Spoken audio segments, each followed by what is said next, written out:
Hello, good evening and welcome to my humble model railway, Bedstead Junction. Now tonight we'll be looking at a locomotive which I've had on pre-order. It would seem like ages. I forgot when I actually placed the order, to be honest with you. And it's just arrived today. I've had an opportunity to have a look at it now.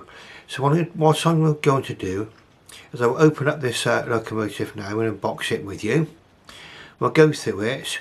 We'll go through the history, we'll give it a little run, we'll have a close-up look, and I'm going to tell you exactly what I think of the locomotive as well. Okay, so without any further ado, I'm going to switch the camera around and we're going to have a quick look at the boxes and everything, unbox and get it all open for you. Okay? Right, so I ordered this directly from Hornby. And the outer box it came in, and it does give you details of the locomotive. I've got R30285, S&DJR, that's Somerset and Dorset Joint Railway, Fowler 060 Class 4F, number 61. Just look at the end of the box there. Okay.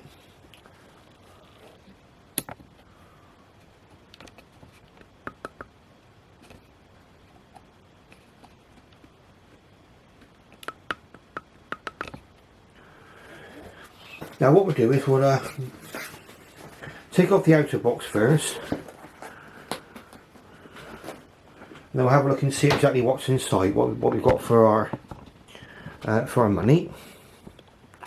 I'm going to go through with you exactly what this costs. I just had to adjust the tripod there just to point down. There we are, so there it is in the box.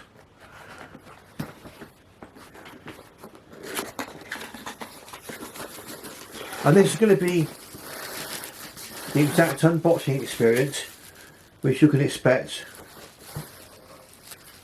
from Hornby. Okay, so it comes in bubble wrap. So we'll take that away. Now we've got something which I wasn't expecting, and that's a nice box for it. There we go. Beautiful. Okay, so you can see on the box there what the locomotive looks like in the beautiful Somerset and Dorset Prussian Blue livery. That's what drew me to this. There is a version out there by Bachmann, but I don't think that's being made by Bachmann at the moment, and it was a collector's club item, and I just haven't been able to find one. And when this one came out from Hornby, I ordered it straight away without any hesitation whatsoever. There's a little bit of light shine on there, you can see from above the picture there. Yeah, so we're DCC ready.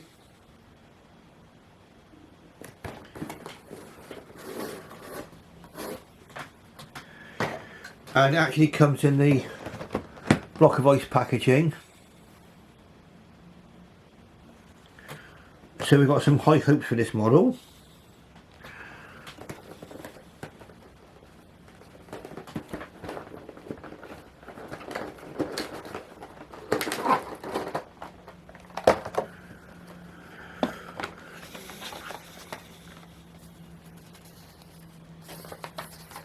Now this is interesting.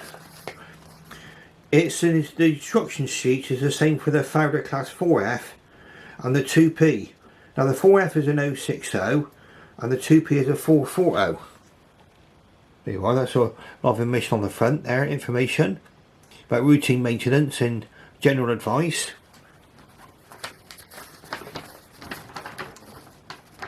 And then inside it's telling us where if you add a 2P, we need to oil it.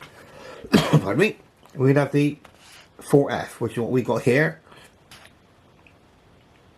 Tender body removal. And how to fit the DCC fittings. And on the back it's just advice about television suppression and spare parts. Now we don't seem to have a detail pack with this. And the reason being that the details are already fitted that I can see. So we'll just remove that box over to one side.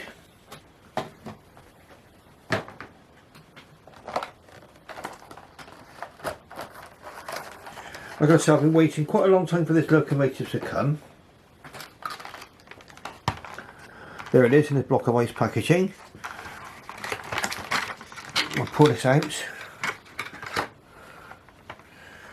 Now it's my belief, and I think it's going to be proved right, that this one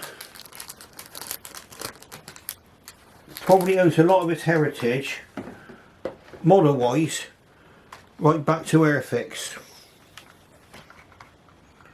I'll explain to you about that in a moment. Let's just get everything organised so we can have a good look and see what we have. We'll have a first glance at the locomotive. I'll explain to you why I think this is basically an adaptation of the original Airfix model, which came out many moons ago. Let's have a little zoom in, shall we? There we go. Move the locomotive over a little bit.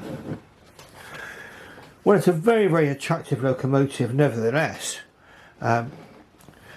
Once you've got her up on the Lazy Susan, I'll explain to you a little bit about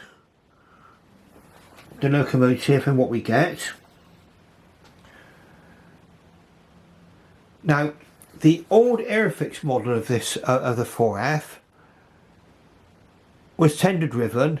This one's got a new chassis where they came out with the new chassis where the motor is in the locomotive, and I believe it to be a 3-pole motor. Okay, so what we're going to do is we're going to try this locomotive out on the track. So we're just going to do a little bit of adjustment here with the tripod. And there we go, we can see there's my little reading ramp there. And we're going to see if we have a runner. So first impressions, a very attractive locomotive.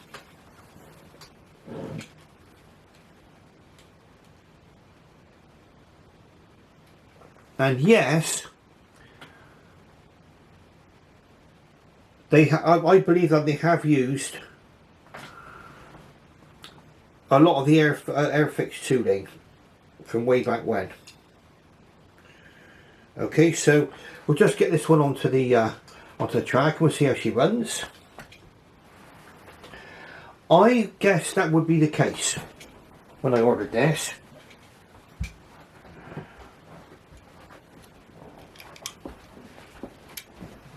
So let's put this one on. Now this is the 060 4F. Let's launch her for the launch pad. There we go.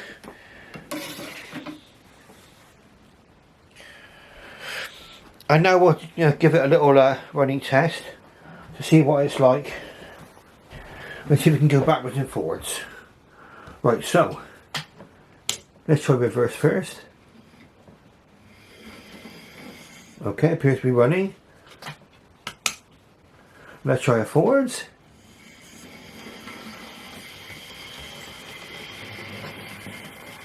Okay, fine. Right, so we'll just zoom out a little bit. Things do stay in focus a little bit better when you're zoomed out. But it seems to be running around the track very nicely.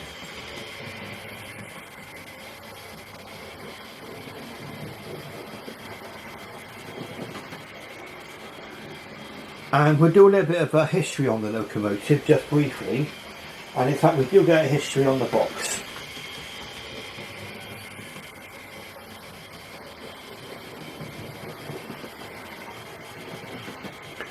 Hornby Hobbies, Margate Works, okay. And this is where we know this one owes its heritage back to the 1970s, okay. You're going to get this all in a box. So they box this up like it's a full fat locomotive. Okay, it gives you all the information on there, and that drawing there is actually from 1978.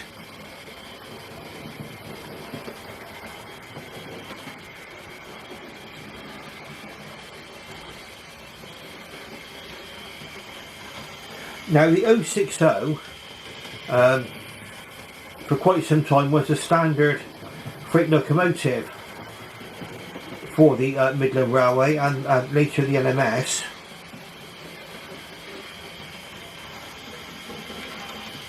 And this was a result of the Midland Railway having what they call a small engine policy. Now this led to a lot of double heading on freight trains. And in fact that's what it actually says on the box. I didn't even need to read that. The Midland Railway had in the early 20th century adopted a small engine policy which gave rise to several design compromises. Now, one thing that they did have on this, on these locomotives, and I know for a fact it went right into the days when these were seen on the Somerset and Dorset, right into the 1960s, was that the axle boxes would tend to overheat a little bit. And bear in mind that these locomotives on the Somerset and Dorset were very often on busy summer Saturdays pressed into service double heading express trains.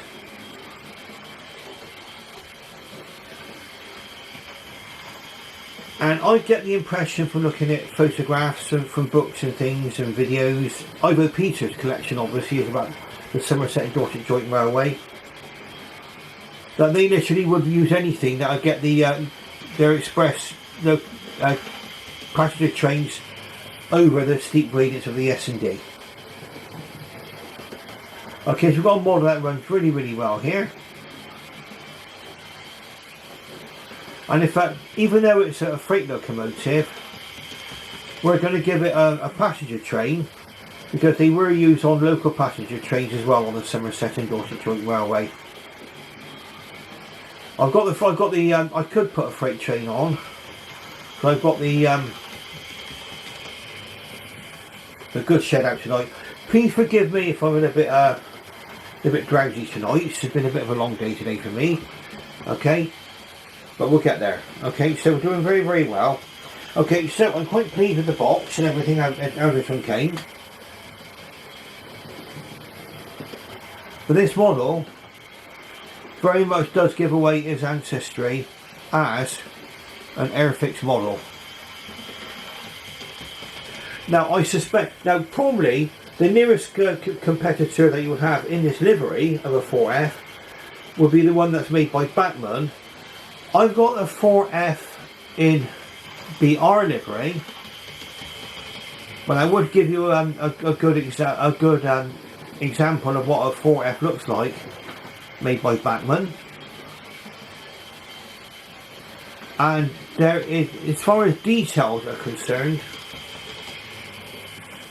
there is no comparison between the Bachmann and the Hornby model.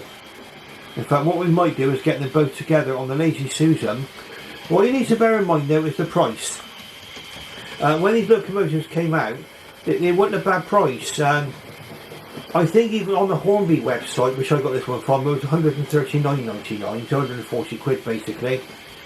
And I think on places like Rails and Sheffield, they were going for about 125 on pre-order.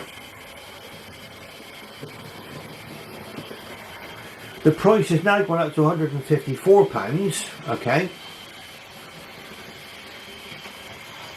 But I would suspect that if you were to buy a brand new Bachmann 4F, the price would probably be about £200 plus. So,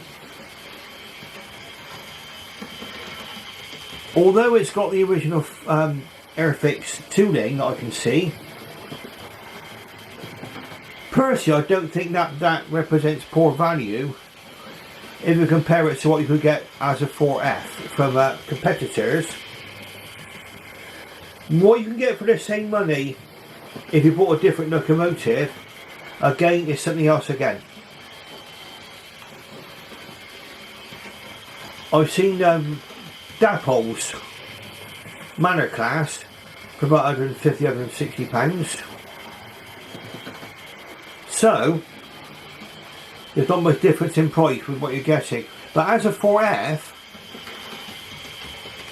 against his nearest competitor, the Batman version, which was only available as a collector's club item, and they don't come up very often, and when they do, even second hand, they're quite expensive. So I think this has allowed me for the price, and they did honour the price actually on pre-order. I did pay £139.99 for this one. For that price, I'm not displeased with what I got. What I would say is that the Hornby could have made some enhancements to this model, and that would be made quite apparent once we are up on the Lazy Susan.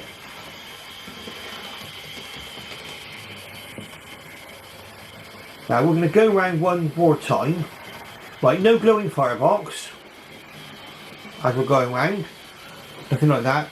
It seems to be running quite well.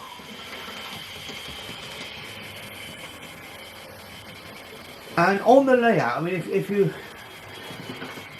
didn't mind some of the design compromises of the old tooling, because you can see that is those drawings are in 1978 on the box,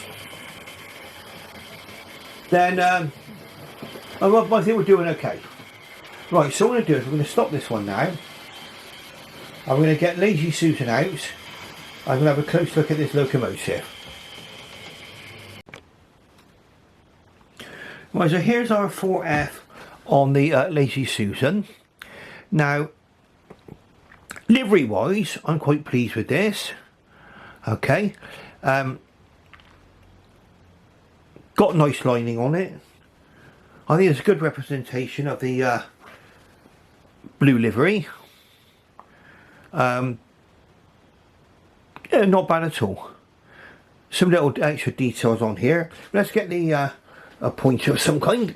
There we go. I think this will do fine. So we've got some extra additional details here. I'm going to zoom in slightly. There we are. Now it fills the screen up a little bit. Got the number there. S&DJR, Somerset and Dorset Joint Railway. Nice decoration on the tender there. So basically, even though this is the original Airfix tooling as far as I know, the enhancements is no longer tender driven, okay, and of course you've got the additional decoration on here as a Somerset and Dorset locomotive.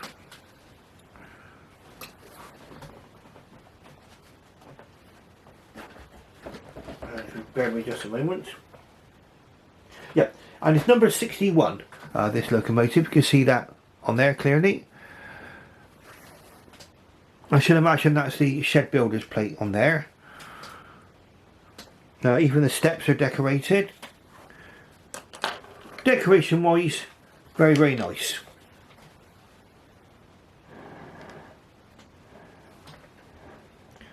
Coming to the front of the locomotive.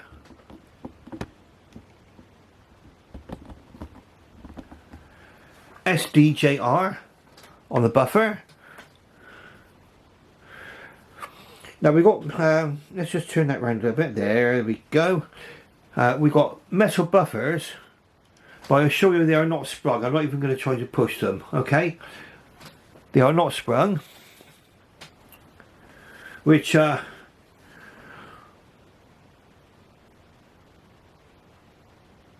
would certainly be a problem for someone like Sam's Trains, okay? Me, what I would say is that even though they're not essential, having sprung buffers, they're assigned to say that they've got the extra model, you've got a premium model here, okay? What we've got here very much, what I would say is that we appear to have a kind of intermediate model, if you call it that. This one would sit rather happily in the railroad range, okay? and I'll explain to you why that is in just a moment. But obviously what they've done is that they put this in a nice box and everything else and given the history, and so it's actually been marketed very much as a kind of a Railroad Plus style locomotive, I guess. You've got the steam pipe already fitted. That's why there's no detail pack, because those details are already fitted. And in fact, with the a lot of the railroad models, that's all you're going to get is a couple of steam pipes anyway. Possibly a loco crew, but they would be unpainted. Got a nice sort of separately fitted handrail here. The lamp iron, part of the moulding. And you've got number 61 on the front of the boiler there.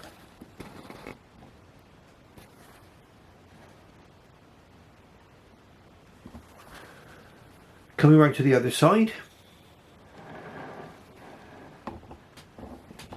Let's go up a little bit. Here we are. That's a model, very much. I think the hot axle boxes, they did cure in the end with having mechanical lubricators on these. Separately fitted handrails on the back of the cab there. Again, very much the same as on the other side. S&DJR, Somerset and Dorset Joint Railway. Lettering looks quite nice. Number 61, nice bit of shadowing on there.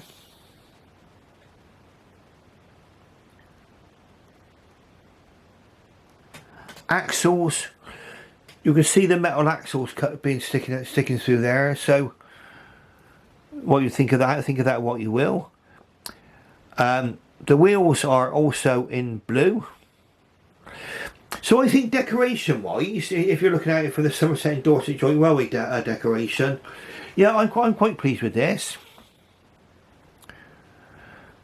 I mean, for 140 pounds now, which is what I paid, and I would guess that even though they're asking about 150 in Hornby, I think 154, that would be probably less at the retailers anyway. Now, something which would have been a nice to have, and we can see in there already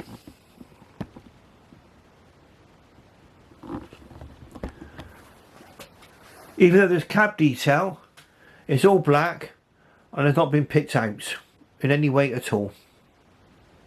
So you've got no gauges, no levers, no nothing. It's all completely black in the cab. Which is a shame, because that would have been an opportunity for Hornby to upgrade this slightly. Would have been possibly to add some cab detail there, especially as it's quite an open cab. Probably the way that I would alleviate that is to fit a loco crew into this one. Again, possibly the addition of sprung buffers might have been nice. To me, I say they're a nice to have rather than essential, but again, is what separates a premium model from a railroad model or a more basic versions. I see with the livery, I mean, it's still quite nice locomotive. I mean, you'll see there kind of a 3/4 view there. The back. Come to the back of the tender. Let's just lower the camera down a little. We'll zoom back in. There we go. So hopefully we're in focus. Zoom in a little. On the back of here, again, steps, lamp irons. There's a plate back there. I think that's LMS on there. Another plate just there added. Again, you've got the hook already fitted to the buffer.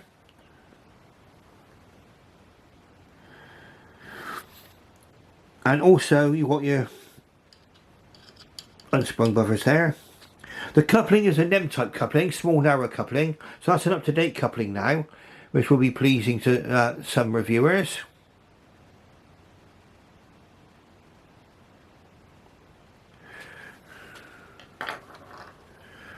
Let's just go a little bit higher.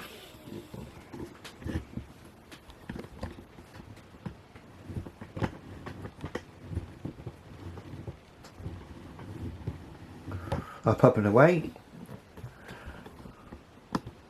I want to show you the, now I hope you can see that clearly now. Sorry about the tripod wiggling. Looking at the coal load, again, that coal load is not like you'd expect to see on a modern coal load, and I think it's actually fixed into there, fixed in there. Again, possibly giving you its tooling. Okay, so that coal load there.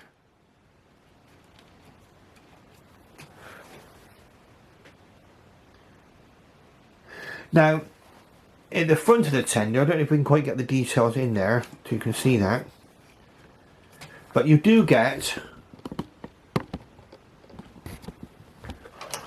separately fitted handles for the water scoop there and for the brake. So again, that's not too bad. Now we're going to have to do the hand of the giants now.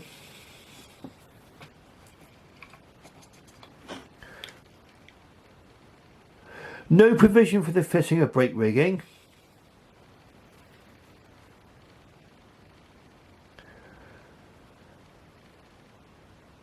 And I don't know if they came with a water scoop. There don't appear to be one on this tender. DCC ready, that's the tender you can see there. That's your locomotive, okay. So,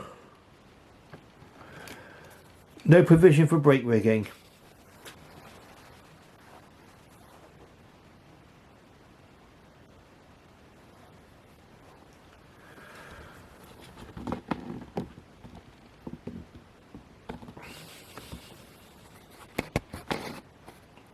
That's a slightly elevated view there for you. So, I mean, it's got a lot of redeeming features about it. I mean, it appears to have a metal whistle and safety valves there.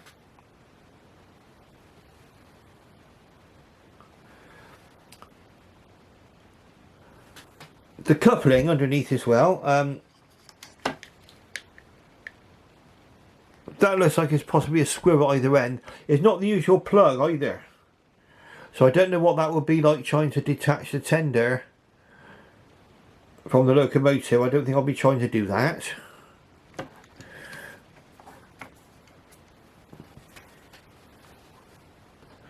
And also there's no fall plate between the tender and the locomotive that I can see.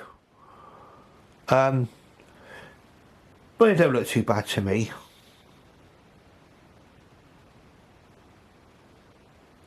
Now another thing which is missing on this locomotive, and we'll come round here, and this will show rather vividly in a moment. And this is something you could have added to this model. We'll just confirm it.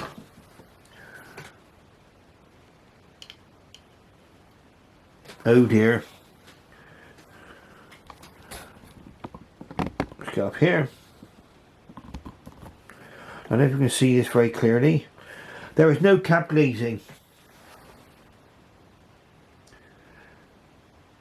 Now I know that they added cab glazing onto their, as far as I know, onto their railroad, but I certainly did it to my railroad Tornado. That had cab glazing. Okay. This could have done with cab glazing.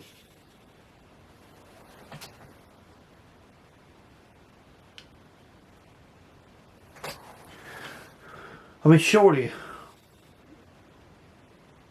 that wouldn't have been beyond their capabilities. I know there's the Airfix tooling underneath the skin here, but really, honestly, okay.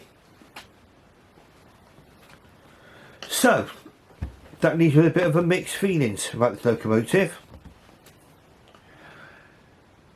Overall, I was expecting it to be like this. I saw Sam's Chains do a review of the Railway Children locomotive, which is a Gator 4F, NMS 4F, and that was very much the same as this. Okay, different decoration of course, but no cab glazing, no cab detail, no sprung buffers, no detail underneath the locomotive as far as I can see. So there's a lot of compromises on here. But to me it's still a very attractive locomotive. Now I will be running this one in at some points. But what we're going to do is we're going to give this one a train. Okay, so next time you see this locomotive, we'll be on a train. And I'm going to go through with you what my final conclusions are. Now I've given you, I think, all the facts I can about the model. Okay, not too much history. Okay, the 4Fs on the Somerset in Dorset, they had to be supplanted by the 7Fs. That was a 280 locomotive. That's a model available by Batman. Now what we're going to do is we're going to stop the video for a moment. Now I was thinking of putting out the Batman 4F for comparison purposes, but I think that would be an unfair comparison. I mean, as far as details concerned, the Batman model is going to be far superior. It's going to have far more detail to it. But like I say, that's a Batman Collectors Club edition, and I haven't seen them out. If anybody knows if there are any out there at the moment, fair enough, I would probably have a look at buying one. But I wanted to buy this because the Batman version was unobtainable. Okay, so what we're going to do then, we're going to switch off the camera just for a moment. Right, so here's our locomotive pulling a passenger train, and this is something which you could see in the films of Ivo Peters. 4Fs were very often employed on local trains on the Somerset and Dorset Joint Railway, and also they will be double heading on express passenger trains. Sometimes you see 4Fs and 7Fs mixed up. You see Bullet Pacifics. Really a big mixture. I mean, one of the main double headed locomotives, pilot engines, was the Class 2P, which we've got on the layout tonight as well. And I'm going to explain to you why I didn't go for the Prussian Blue 2P. I bought the Prussian Blue Ginty. That was quite cheap, that was 80 quid, not bad. Basic model again. I bought this 4F now. Now, if you can get over the fact that this one's got no painted cab, no cab glazing, no sprung buffers, and not much in the way of detail that's underneath, which you cannot see really when the train's going round. You get past those particular issues, then I'd say what Hornby have come out with here is a nice little attractive locomotive in Somerset and Dorset Joint Railway livery, which is accessible more at the budget end. Whereas you can, I mean, if you can get hold of the Batman version in Somerset and Dorset Joint Railway livery, then good luck to you. Okay, I've not come across one for sale. I managed to get the, like I say, I managed to get the one in BR livery, the Batman 4F, and that's why I went for this. Am I pleased overall? Watching it go round, yes. I'm happy watching this one go round in its Somerset and Dorset Joint Railway livery. Now it's an unusual history of the Somerset and Dorset Joint Railway, in that this is pre-group. You could say this is pre-grouping, but it's also post-grouping. And you might get some quizzical, looks coming back to the screen at me, but the grouping where the LMS was formed in 1923, there was that, so the grouping of the arrival of the Big Four, but the Somerset and Dorset Joint Railway existed as a separate railway, independent of until 1930.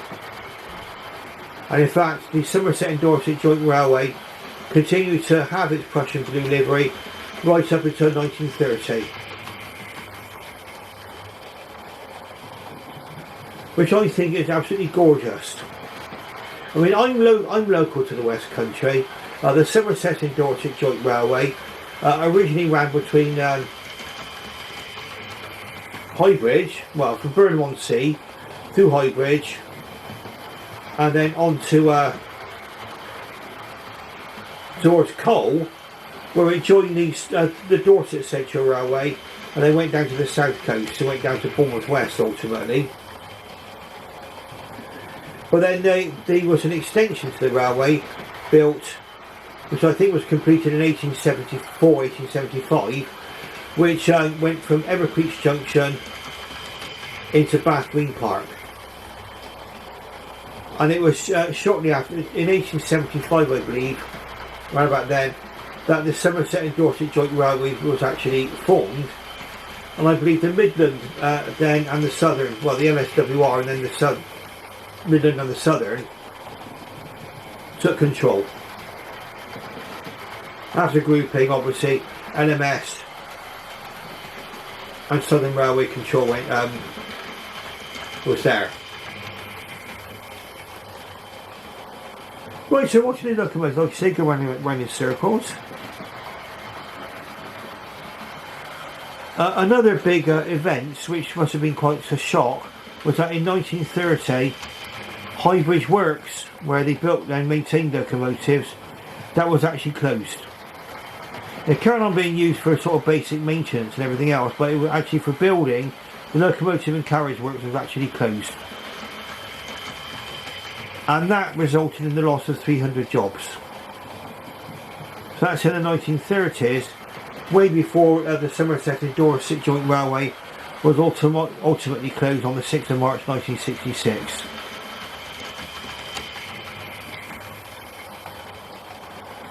Now we're going to try the locomotive over points, and we'll see what it's like, and I'm going to run it into the station. I'm going to have two locomotives together. We'll be looking at the 2P locomotive, side by side with this lovely looking 4F. I think it's very attractive. I mean, what's won me over? The livery. Okay, the livery has won me over. If I wanted to add glazing, I could. That can be done using a product called Gluing Glaze. It doesn't really notice that badly, the lack of cab glazing as it's going round. But it would have been nice if Hornby could have added cab glazing.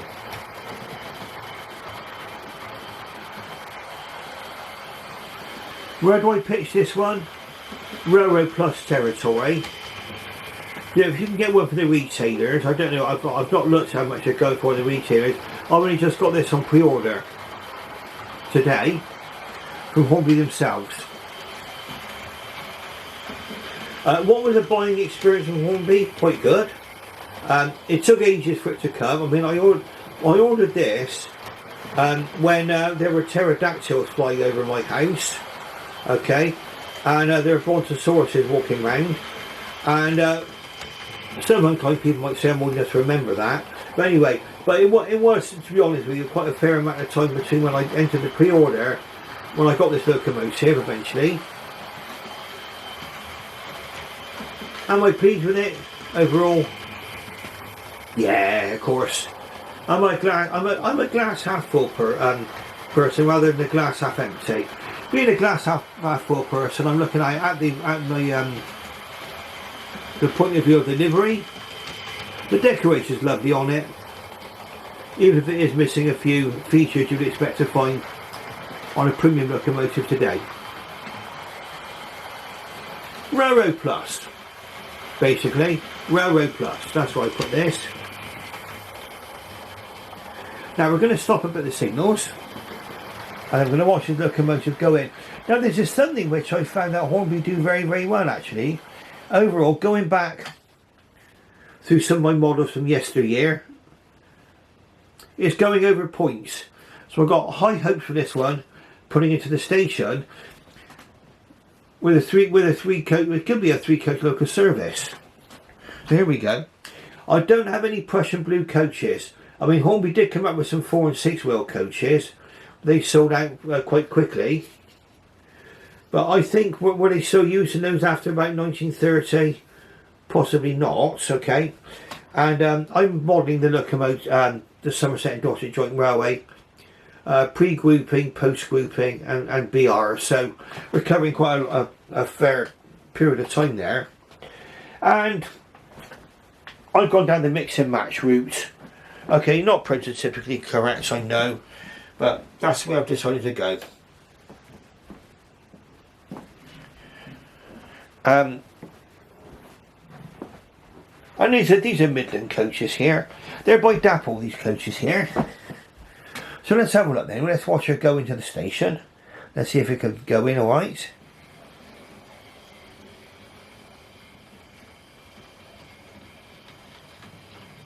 Glided over the points.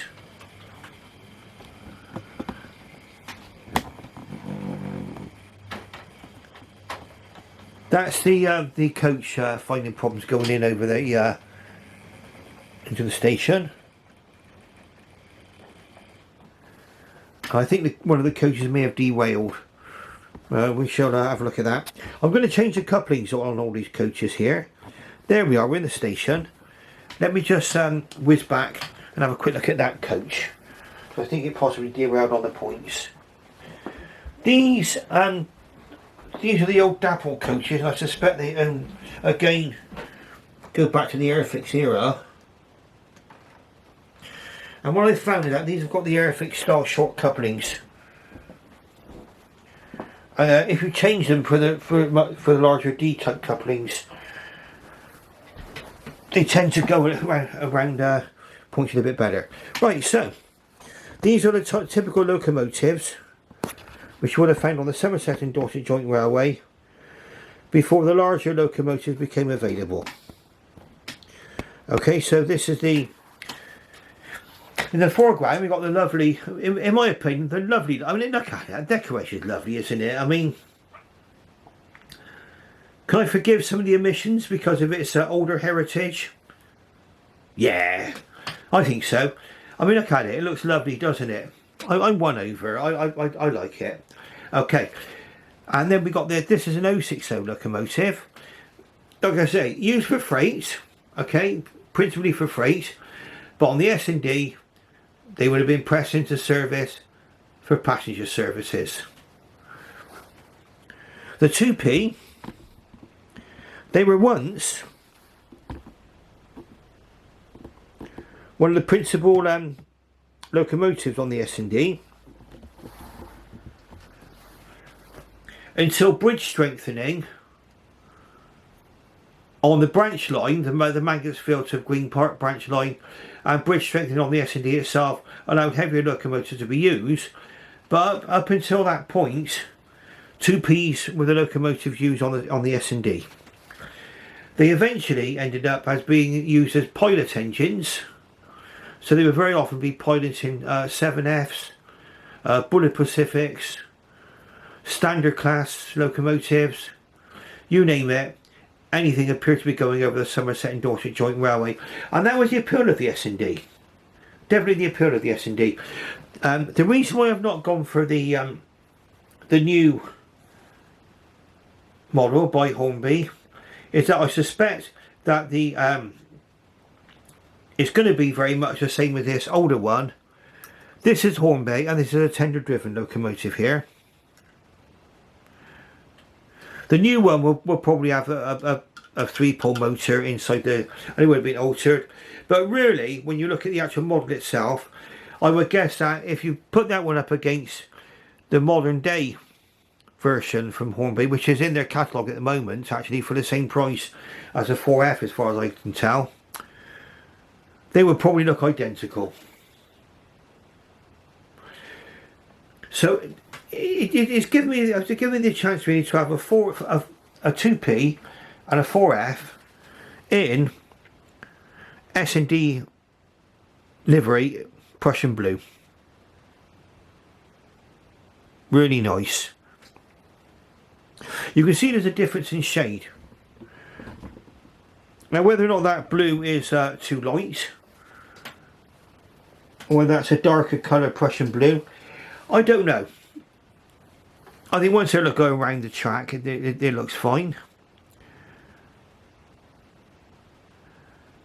So what we're going to do is we're going to reverse this one out to the station.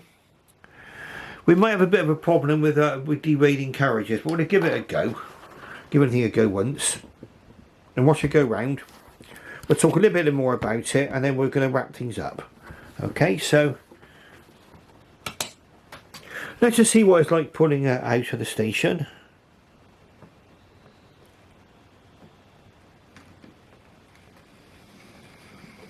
Not bad considering it's not been run in yet.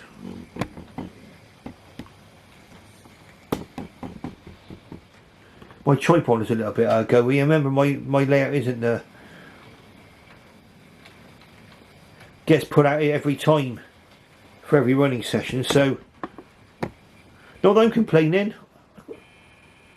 Now we're stuck on that point. Okay. Right, are we going to be needing the hand of God? And did I just slow down and install it on there? Let's have a look. Hand of the Giants. Right, let's have a look and try that again. Remember, it's not been running yet, so it's a bit unfair to judge the locomotive on that basis. But let's just see now.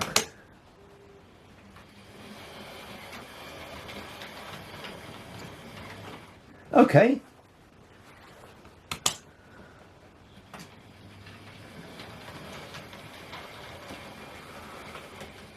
Oh, there we are. I found his way out of those points there. Is having to propel these dapple coaches, which might be they're not the best running coaches in the world, I must say. So I'm going to probably say that's not the fault of the locomotive they're stalling on the point. Then let's zoom out slightly. We're going to let this one round. We'll have a little talk about my final conclusions. What do I think? Right, let's get into 4 gear. I change the points, and away we go.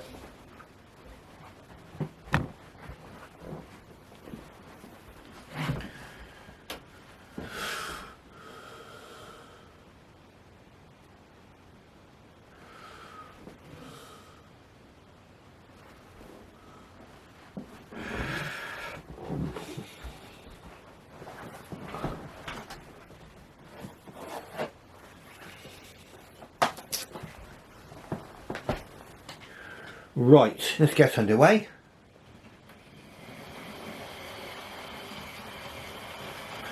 Now I cannot do an S&D video without mentioning one of the really important figures for the S&D, and that's a gentleman called Ivo Peters. Ivo Peters fell in love with the Somerset and Dorset Joint Railway, and he actually managed to get hold of colour cine cameras. Back then, remember, it was films, and I think on the final camera that he used, he had about 30 seconds worth of action. Remember, it was his actual physical film that was in these cameras, and it makes us realise how spoilt we are today. Even with our phones, we can film, you know, for quite considerable periods of time. But this is these DVDs, you can get them. Ivo Peters, the Somerset and Dorset Railway, Bath Wing Parks and Masbury Summit. That was a hard climb. Okay, Bath Wing Parks and 2 huge climbs at 1 in 50 gradient, and then Masbury Summit to Broadstone.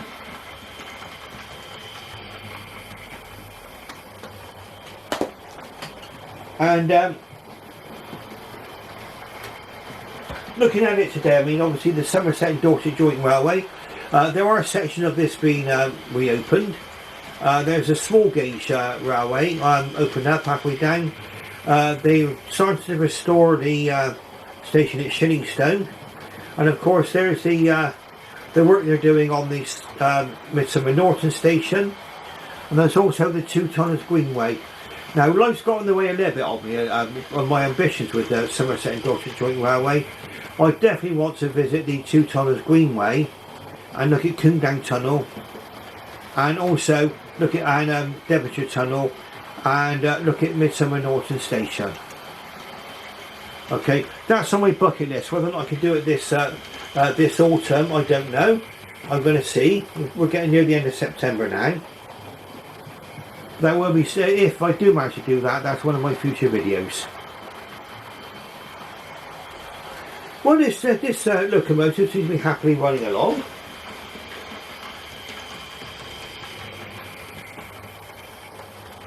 I think if you can get this for about £130 odd, considering how much locomotives are costing, I mean, all the prices have gone up with Hornby, but you're looking at going to the suppliers rather than through Hornby. Would I have paid £150? £15 dearer, I think, than what I paid for mine.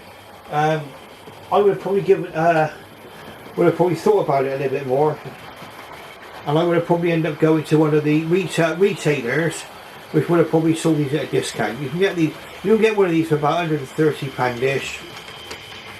I'd say go for it. As long as you bear in mind that it's virtually a Railway Plus model, in my opinion. It's got lovely decoration on it. To recap though, no cab windows, no cab decoration, no sprung buffers, no underside detail, but you've still got a nice little attractive locomotive going round.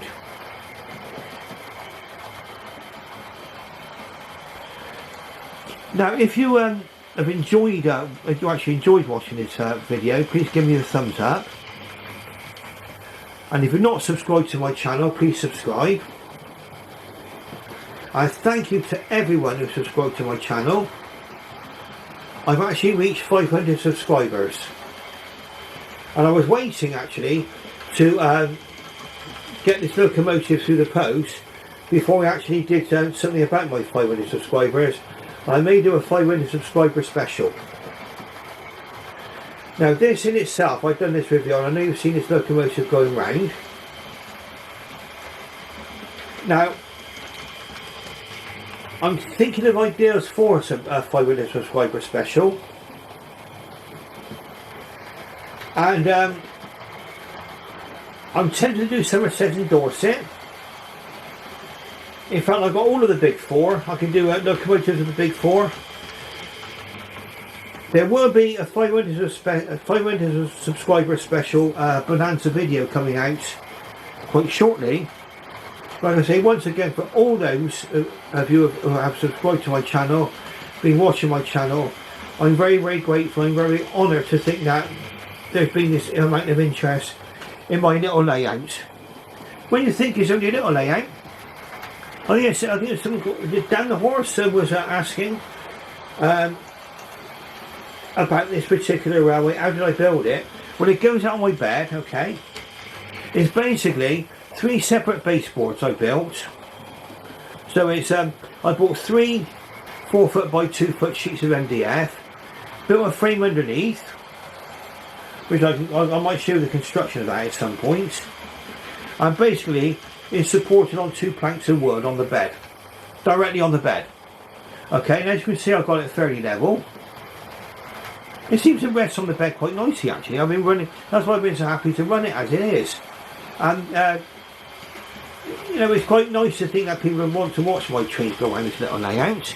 Let's watch it go through the station over there, the country station. Really, really, really nice. Okay, so on that note then, we'll watch the train go around one more time. And I should bid you farewell and good night.